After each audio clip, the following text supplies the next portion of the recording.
Elle, c'est la voiture. Frieda, une coccinelle 1200, année 1963 grise. Et elle, c'est la pilote. Bepseen Anjiamanal, équipage numéro 37 de la première édition du rallye historique de la régularité. Entre les deux, c'est une histoire d'amour et de passion. Cela ne saute pas aux yeux, mais il y a juste 2 mois et demi, Frieda ressemblait à ça. Une carcasse, sans roues, sans pneus et même sans moteur.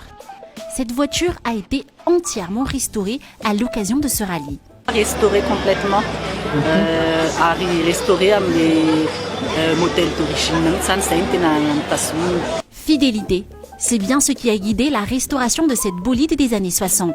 Les phares, les roues, les pare-chocs qui distinguent la 1200 ont été restaurés fidèlement.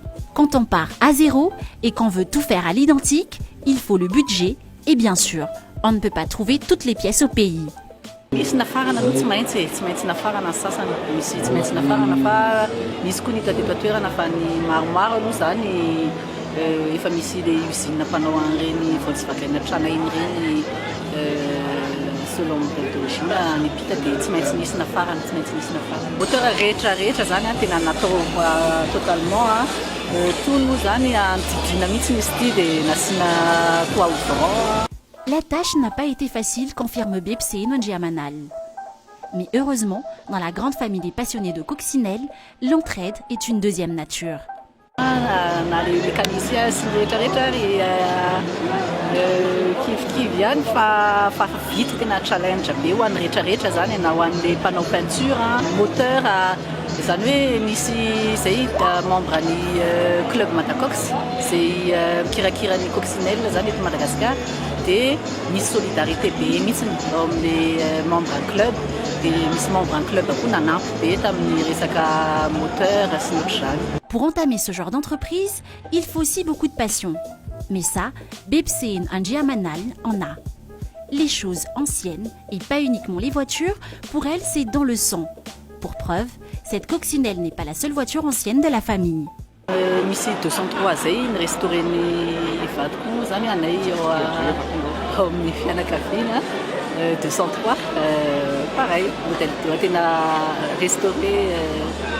restauré complètement dia zay ao an-trano manana combi koa manana combi et les anciens mihitsy zany aloha no tena tiako hoe à base tsy voatery hoe fiara fa rehetrarehetra mobilier na zavatra rehetrarehetra zay ancien zany tena tianay ankafizinay mihitsy amin'ny fianakaviana mihitsy moa zany dia le izy se transmettre de génération en génération satria na ny zanako vavikely ary zao vao 6 taona dia efa mijery an'ireny affaire conclue amin'ny France 2 reny misy antiquité siana efa ao anaitonay zany le izy rehetrarehetra aloha ngamba ny misy valeur kokoa le ancien na valeur sentimentale na valeur pécuniaire rehetrarehetra zany na ancien zany tsara koa ny qualité mitazona zay hoe misy fiara zao any tamin'ny ino izy hoe parmi les concurrents année 1950 satria nefa mbola mitazona tsara hatramin'izao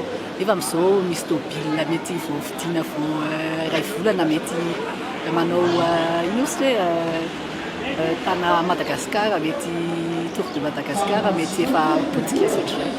Mais Frieda, elle, a quand même tenu la route durant les 280 km et les 2 jours de course entre Antananarivo, Sambaina, Ampefy, Antananarivo. Première journée aloha mety ihany fa zany teo amin'le timing zany zay no mbola nanazatra kely satria misy les calculs de temps ohatr'izany tamin'ny voalohany mbola tsy dia tena azo tsara fa aveo nanao ajustement dia mety ihany. Deuxième jour androany sarotsarotra ihany satria nisy problème technique zany hoe nisy hoe lâche kely ny frein sy ny rehetrarehetra fa tonga soma tsara aloha dia faly be mihitsy zay miravavy. Et alors, toujours partante pour un nouveau rallye de la régularité? Tena mazoto ary tena lasa mankafy tena mankafy mihitsy tsy fantatra indray zay fiara hoentina amin'ny herintaona 8 eo fa zay miravavy aloha nahazo an'le drogue kely io dia mahafinaritra be.